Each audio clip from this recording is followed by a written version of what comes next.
கர்த்தருக்குள் அன்பான தேவ பிள்ளைகளே, ஆண்டவரும் இரட்சகருமாகிய இயேசுவின் நாமத்தில் உங்களுக்கு என் அன்பின் வாழ்த்துக்கள்.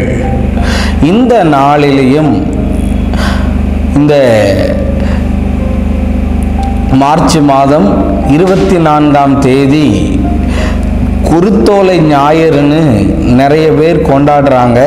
சந்தோஷம். ஸோ அந்த நாளிலே உங்களுக்கு ஆண்டவர் கொடுக்கிற ஒரு வார்த்தை என்ன? லூக்கா 19வது அதிகாரம் அதனுடைய 38வது வசனத்தை வாசிக்கிறேன். கர்த்தருடைய நாமத்தினாலே வருகிற ராஜா ஸ்தோத்தரிக்கப்பட்டவர், பரலோகத்திலே சமாதானமும் உன்னதத்திலே மகிமையும் உண்டாவதாக என்று மிகுந்த சத்தத்தோடு தேவனை புகழ்ந்தார்கள் என்று எழுதியிருக்கிறத பார்க்க முடியும். இயேசு பெத்தகே என்ற பெத்தானியா என்கிற ஊருக்குள்ள வந்தபோது இயேசுவை நிறைய பேர் வரவேற்பு பண்றதுக்காக நிறைய காரியத்தை செய்கிறாங்க. அதனால தான் என் மெசேஜுக்கு இப்படி ஒரு தலைப்பை கொடுத்தேன், வழியை ஆயத்தப்படுத்துங்கன்னு சொல்லி. அப்பொழுது ஆண்டவர் ஊருக்குள்ள ஒரு கழுதையை கொண்டு வாங்க, அந்த கழுதையின் மேலே ஏறி நான் பவனி போகிறேன் என்றார்கள். அந்த கழுதை ஒரு மூலையில் உட்கார்ந்து இருந்தது, ஒரு இடத்துல கட்டப்பட்டதா இருந்தது.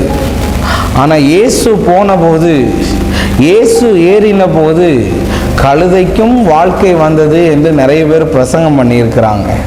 அந்த கழுதை கூட இயேசுவுக்கு வழியை ஆயத்தம் பண்ணி கொடுத்தது, பிதாவினுடைய சித்தத்தை செய்யும்படி.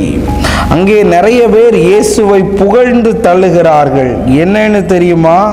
அவர் செய்த அற்புதங்களை எல்லாம், அவர் செய்த அதிசயங்களை எல்லாம் விவரித்து கர்த்தருடைய நாமத்திற்கு ஸ்தோத்திரம், கர்த்தருடைய நாமத்தினால் வருகிறவர் ஸ்தோத்தரிக்கப்பட்டவர் என்று சொல்லி ஆண்டவரை புகழ்ந்து பாடினார்களாம்.